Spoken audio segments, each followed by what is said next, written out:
Hello everyone, আসসালামু আলাইকুম। সম্পাস I food চ্যানেলে আপনাদের সবাইকে ওয়েলকাম। আজ আমি আপনাদের সাথে শেয়ার করব বাজার থেকে কেনা ইনস্ট্যান্ট চালের গুঁড়া দিয়ে পারফেক্ট চিতই পিঠা রেসিপি। আর আপনারা যদি আমার রেসিপি ফলো করে চিতই পিঠা তৈরি করেন, একেবারে কিন্তু চিতই পিঠা তৈরি করতে আর ব্যর্থ হবেন না। প্রথমে নিয়েছি আমি একটা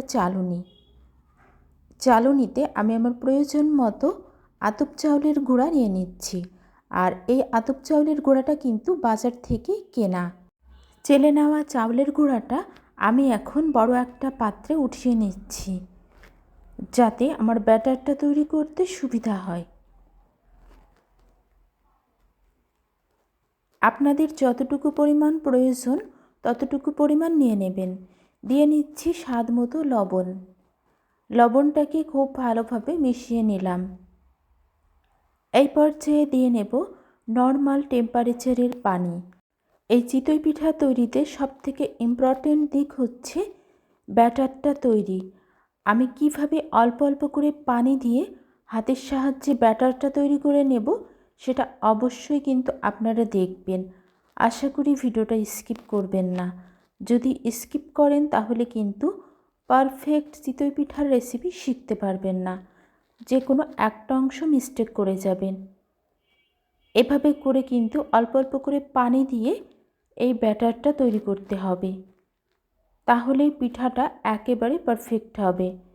যারা যারা আমার ভিডিওটা দেখতেছেন কিন্তু এখনও লাইক দেন নাই, আমার ভিডিওর কোনো অংশ যদি ভালো লেগে যায় অবশ্যই একটা লাইক দিয়ে দেবেন, কারণ আপনাদের একটা লাইক আমার এই ভিডিওটা শেয়ারের জন্য কাজ করবে।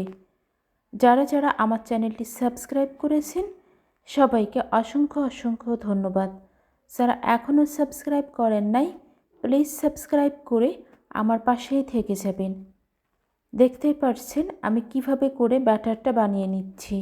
এই চিতই পিঠা তৈরিতে আমরা যে ভুলগুলো করে থাকি, দেখা যায় ব্যাটারটা তৈরি করি একবারে পানি দিয়ে দিই, আর তখনই কিন্তু ব্যাটারটা পারফেক্ট হয় না। ব্যাটার পারফেক্ট না হলে এই চিতই পিঠা কখনোই নরম তুলতুলে আর ফুলকো ফুলকো হবে না।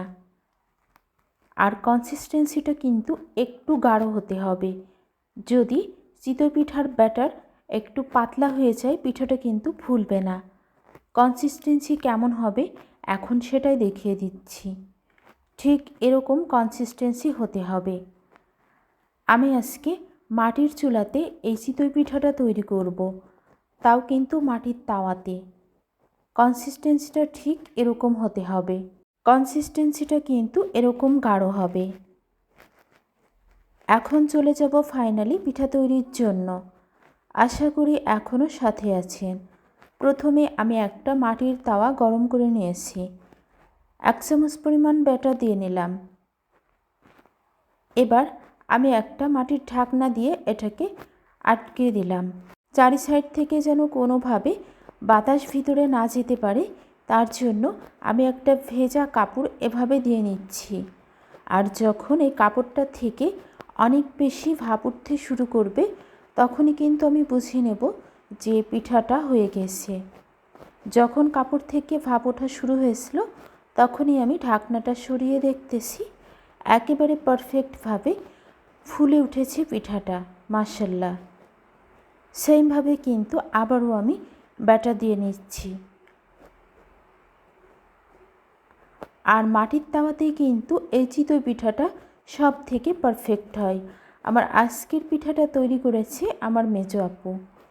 আসলে আমি মাটির চুলাতে এই পিঠা তৈরি করতে পারি না। আমার আপু কিন্তু খুব সুন্দরভাবে মাটির চুলাতে এই চিতই পিঠাটা তৈরি করে।